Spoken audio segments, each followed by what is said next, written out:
राधे राधे दोस्तों आप सभी का आपके अपने YouTube चैनल राधे कृष्णा में बहुत बहुत स्वागत है।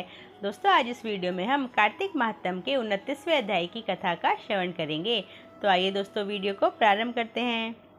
सूत जी कहते हैं, हे ऋषियों, कार्तिक शुक्ल द्वादशी को ध्वजारोपण करने से संपूर्ण पाप नष्ट हो जाते हैं।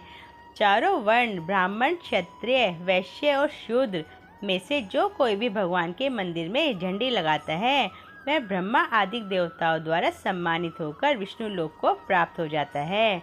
नारद जी कहते हैं, हे राजा पृथु, इस संबंध में एक अति प्राचीन इतिहास सुनो। एक चंद्रवंशीय राजा था जो अहंकार से रहित तथा भगवान का भक्त था। सातों द्वीपों में उसका शासन था।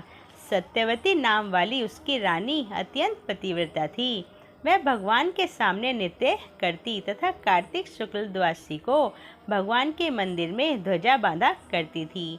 एक दिन भीमानक ऋषि वहां आ गए। राजा रानी ने उनका अति आदर सत्कार किया। तत्पश्चात ध्वजारोपण करते हुए देखकर ऋषि ने कहा, हे राजन, भगवान को प्रसन्न करने के और भी अनेक साधन हैं, तब आपकी इस ध्वजारोपण में इतनी श्रद्धा क्यों है? यह सुनकर राजा ने कहा, हे मुने, इसका अत्यंत अद्भुत एक इतिहास है जिसे मैं आपको सुनाता हूँ। मैं पूर्व जन्म में मालिनी नाम वाला ब्राह्मण, द्वेषी, कुकर्मी, महापापी तथा वैश्यागामी शूद्र था। इन कुकर्मों के कारण मेरे बंधु बांधवों ने मुझे घर से निकाल दिया। इसके पश्चात वन में जाकर मैं एक टूटे फूटे विष्णु मंदिर में रहने लगा। दिन में वन के जीव जंतु तथा मृग आदि मारकर अपनी उदर पूर्ति किया करता था।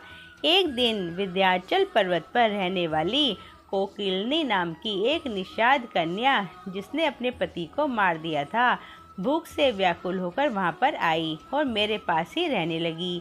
संयोगवश कार्तिक शुक्ला द्वादशी को हमने एक कपड़े को बांधकर झंडी सी बनाई और दोनों मदिरा पीकर झंडी हाथ में लिए सारी रात नृत्य करते रहे। नृत्य करते रहने के कारण प्रातःकाल हम दोनों की मृत्यु हो गई। तब यमदूत हमें यम फांस में बांधकर मारते हुए यमराज के पास ले चले।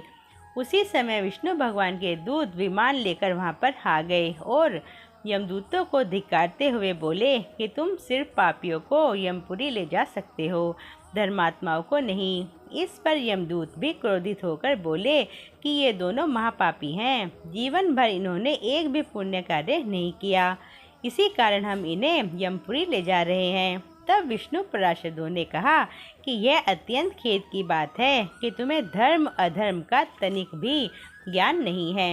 यह ठीक है कि जीवन भर ये पाप कर्मों में लिप्त रहे हैं, परंतु कार्तिक शुक्ला द्वादशी को इन्होंने भगवान के मंदिर में ध्वजारोपण तथा नृत्य गान किया है। इससे इनके संपूर्ण पाप नष्ट हो गए हैं। अतएव ये विष्णु लोक जाने के अधिकारी हैं। भले ही इन्होंने अनजाने में यह सब कार्य किया है। इसके पश्चात विष्णु पार्षद उन्हें विमान में बैठलाकर विष्णु लोक को ले गए। नारद जी कहते हैं कि हे राजा पृथु, अनजाने में ध्वजारोपण का ऐसा फल है तो श्रद्धा पूर्वक कार्तिक शुक्ल द्वादशी को ध्वजारोपण करने से कितना फल प्राप्त होता है, इसका वर्णन नहीं किया जा सकता। इतनी कथा सुनाकर भीमानक ऋषि तप करने को चले गए। इति श्री कार्तिक महात्म का 29वां अध्याय संपूर्ण। दोस्तों अगर आपको मेरी ये कथा पसंद आई हो तो प्लीज़ चैनल को like, share and subscribe. Radhe Radhe दोस्तों।